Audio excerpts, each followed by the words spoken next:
Hi friends, welcome to my channel. My name's Fiddle. Today I'll be showing you how to make this little apothecary box, a few things to go inside it, and a desk chair. This is a continuation of my last tutorial where we made the apothecary desk. If you would like to join along in making these with me, you can find a link in the description labeled Scavenger Hunt. That will take you to the list of materials and free printable pattern. Okay, are you ready? Let's go.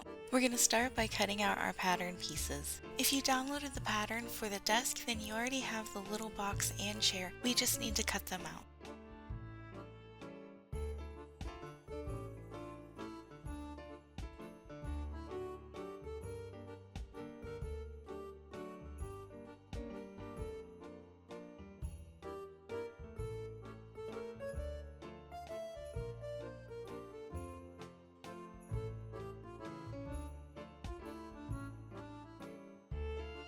Now we can trace them and cut them out again on our material. I use single layer chipboard for most of the box, except for the top flippy lid part.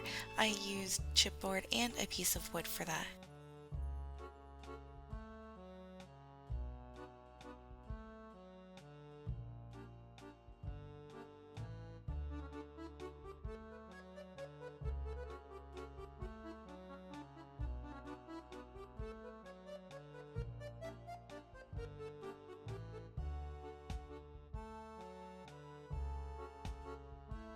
If you're using chipboard that has printing on one side, flip the piece over for the one that looks like stairs so you have the plain brown on the outside and the print on the inside.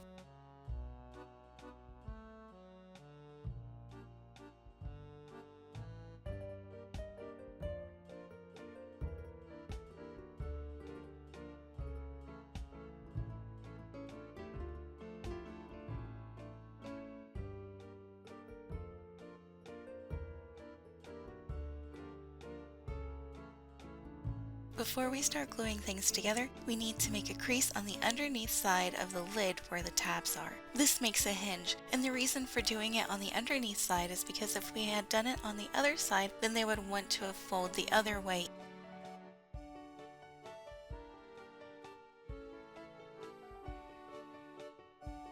Okay, now we're ready to start gluing. The first two pieces we're going to glue together are the back and bottom. To hold the pieces in place while they dry, I use painter's tape.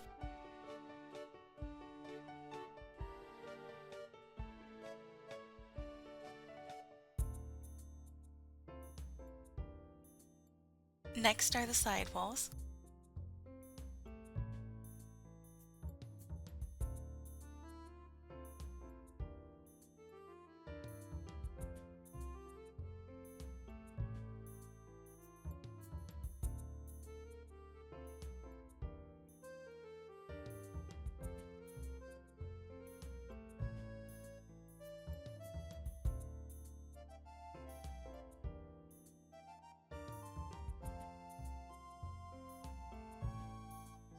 Now we can glue in the shelf that's the same size as the bottom. Next is the bottom front piece with the big faux drawer.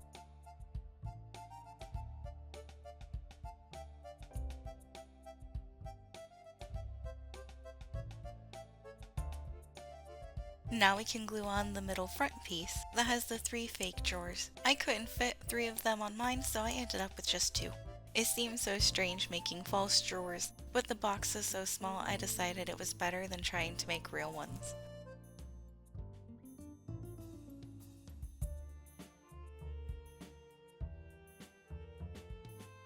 Next is the small shelf.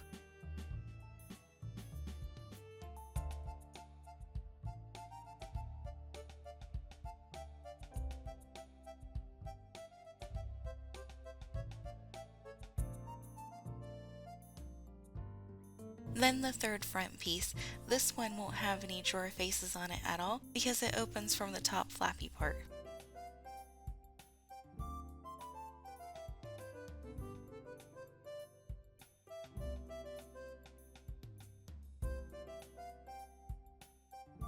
Once you have everything glued together, set it aside to dry, and we're going to finish making the lid for the flappy part.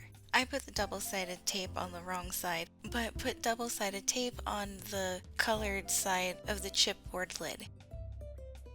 Now you can either add more layers of chipboard or make you a lid out of wood, and that's what I chose to do. Then tape or glue your two pieces together.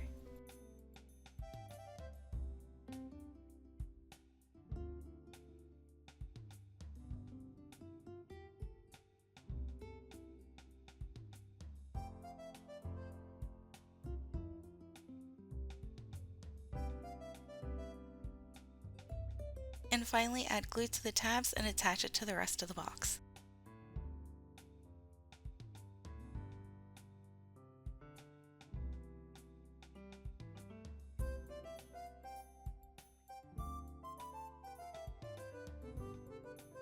Okay, set it aside to dry, and we're going to start making the fake drawer faces. Start by cutting the drawer faces out of our pattern piece and then onto your material. Because I decided to use wood and jewelry head pins as the handles, I need to poke holes in the front of my drawers, but because of them being so small, I put a piece of double-sided tape on the underneath side to hold it together. You can also use glue to do this.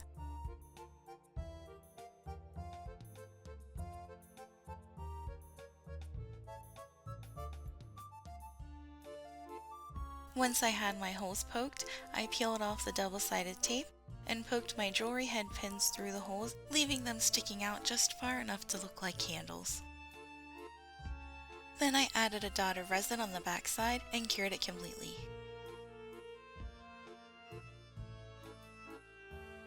Once they were cured, I took my nippers and cut the back ends of the jewelry pins off.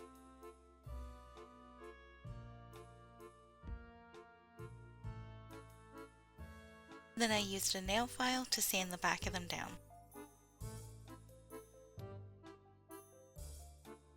The box should be dry enough now that we can glue them on.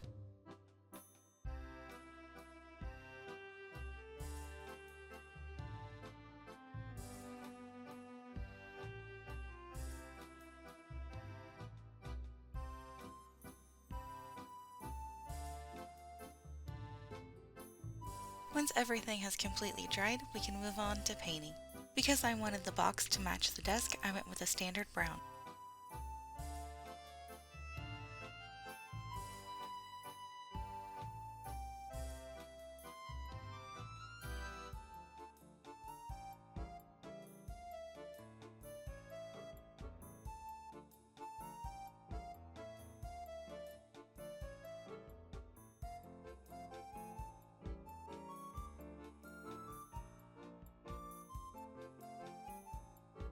While we're waiting for the small box to dry, we can start making the little things to go on the shelves and in the box. For this, you'll need random beads, bead caps, and seed beads, along with a multi-surface adhesive. For the first jar I made, I used a barrel bead along with a bead cap and then a seed bead on top as the lid handle. I made something very similar in my bottles and brushes episode.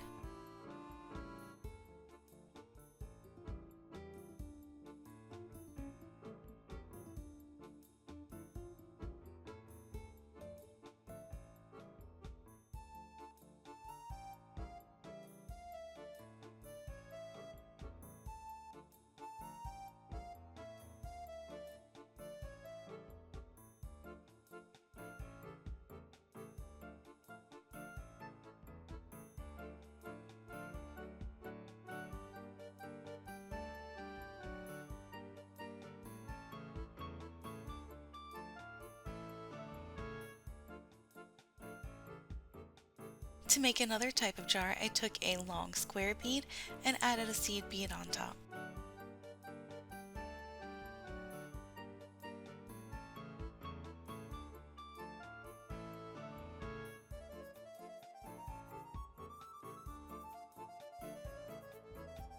And for the last jar that I made, I used a disc-shaped bead with a bead cap on top of it and then a seed bead on top of that. I didn't get a close-up of this one, but you can see examples of it and more up in the corner.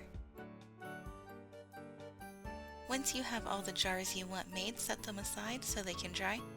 And we're going to move on to making the electric butt connector bottles.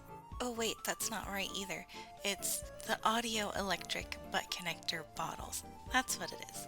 But anyways, we need to make a stopper or a cork for the top of the bottles. For that, I took a pretty thick dowel rod and cut just about 1/4 of an inch off the top and used silicone glue to glue them in the top of the bottle. I made sure to leave it sticking out just a little bit like a cork would.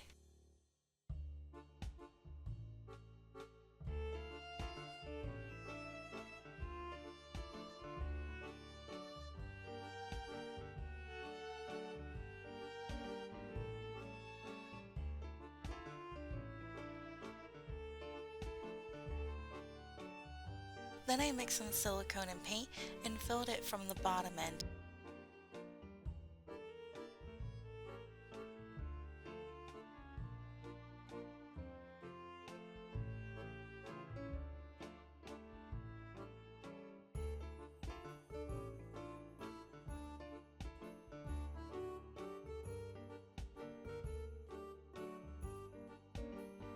Once I had it full enough, I used a piece of masking tape to cover up the bottom end, then found somewhere to set the bottle so it stays standing up and dry. This is what the red bottle looks like up close. Then I used the rest that I had mixed together to fill one of the glass bottles.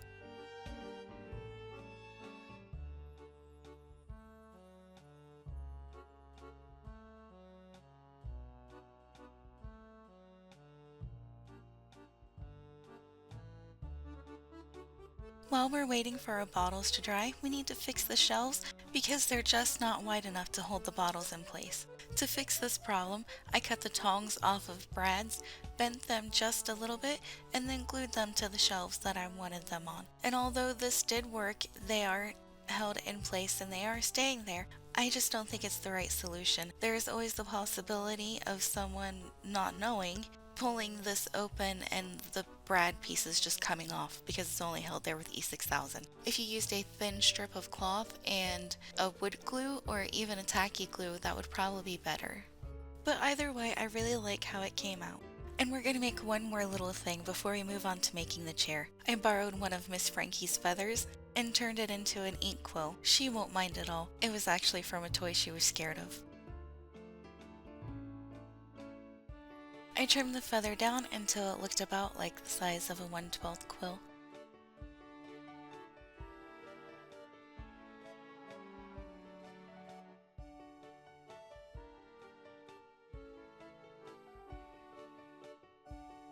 I used E6000 and glued it inside of a square plastic bead.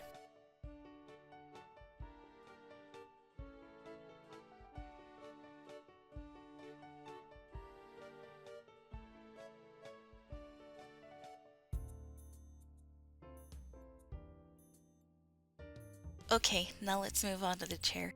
Let's start by cutting out our pattern pieces, then tracing them onto our material and cutting them out again. I would suggest if you're using chipboard to layer about 5 layers to get it the thickness that we need for both pieces.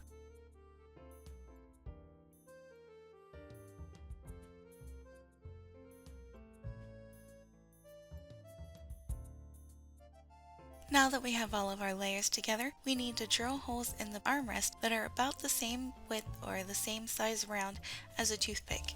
To leave enough room to wrap the fabric around the underside, I left off the 2 very end holes.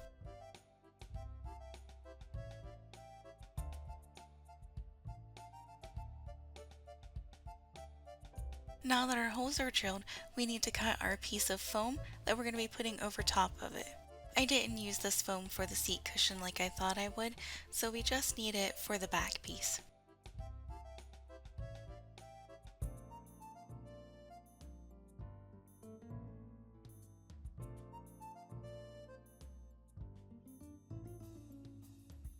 To make the seat cushion, I decided to go with thin craft foam and double up the layers using double-sided tape.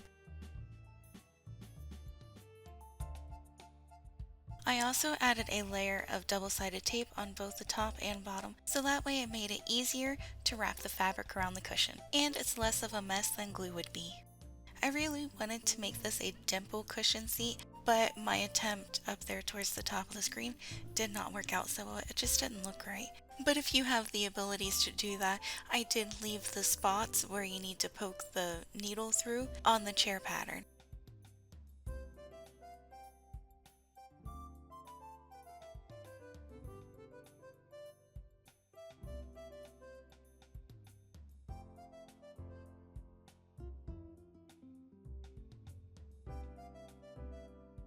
For the backrest, I used the same methods that we did for the C with a few changes. First off, I used a softer foam. And because this is such a thin piece, I waited to cut the center out until after I had stuck it together with the double-sided tape.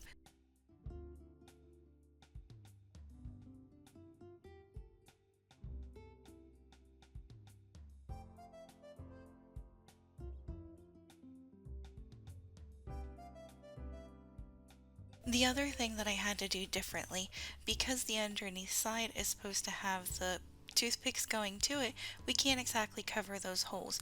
So I made sure to use double-sided tape along the sides so that way the fabric had something to stick to.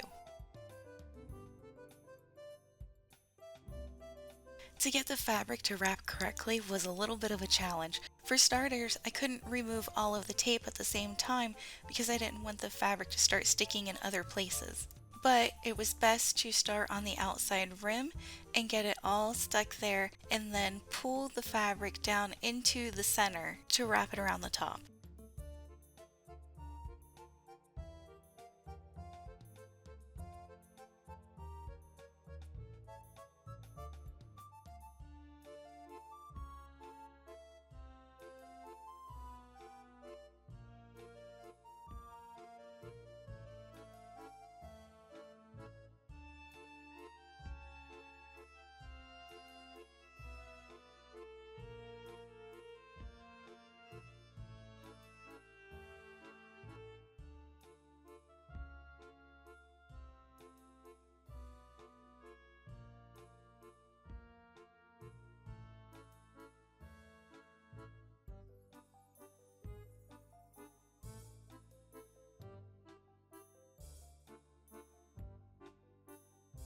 Trim off the excess fabric and then use double-sided tape on the underneath side of the armrest to make the ends stick.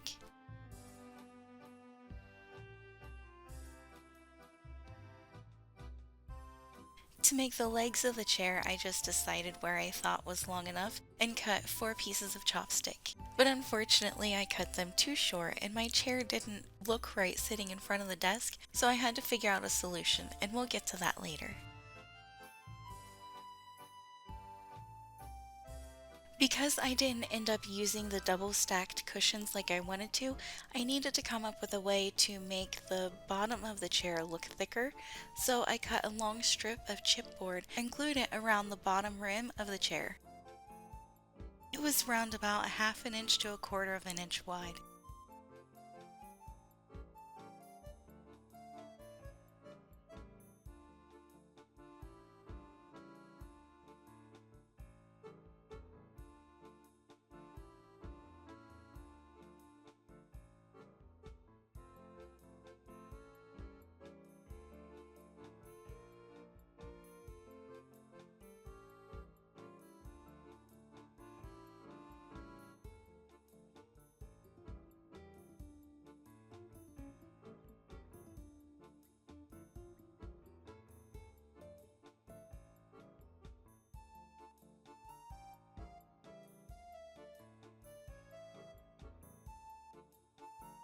Next, we need to cut our toothpicks all the same length, and we'll need 13 of them in all. The length is dependent on how far you want the backrest and the cushion of the seat to be.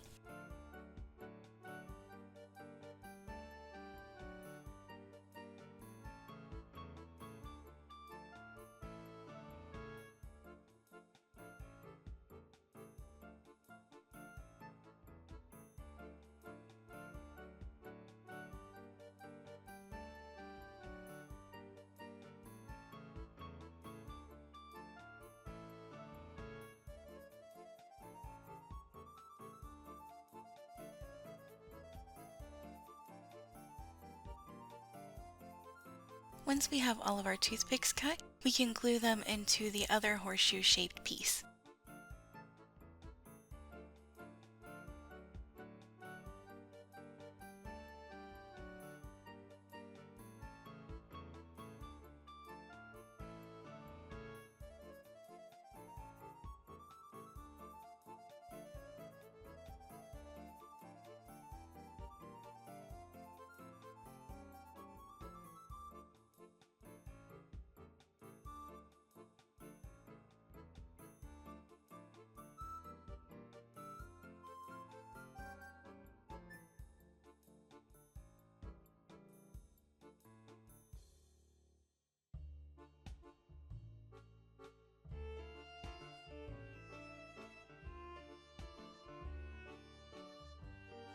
Before everything has a chance to dry, we want to go ahead and stick the top piece on, so that way if there is any discrepancies, our sticks won't be stuck in the wrong direction. This can be a little difficult and does take time to do. Just take a breath and take your time.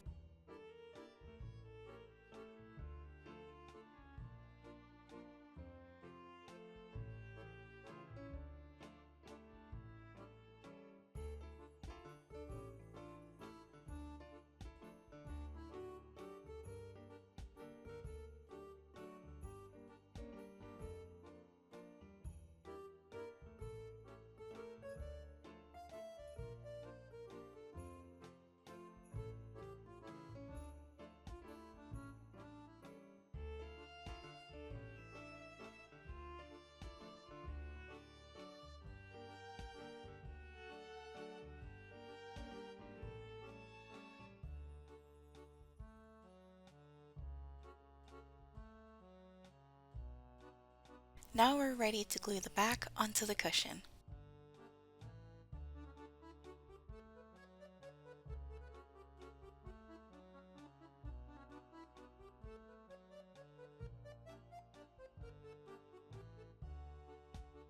And my head was in the way.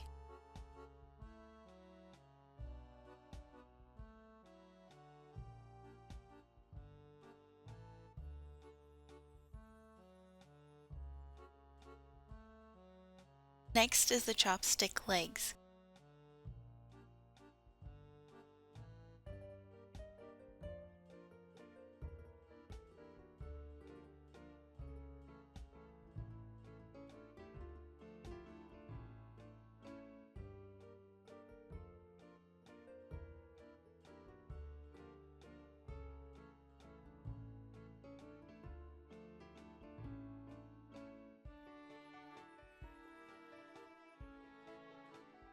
And now we're on to painting. To stick with the theme, I went ahead and painted mine brown, but unfortunately, my head was in the way for most of it.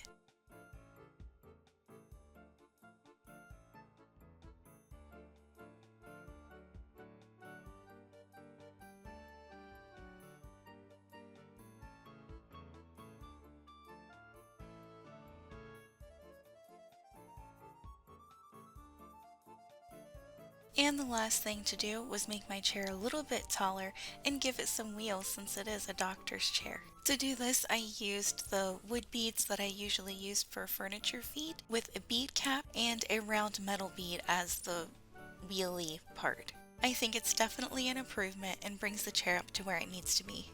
But I definitely wouldn't call it one of my favorite pieces. And with that, it brings us to the end of our tutorial.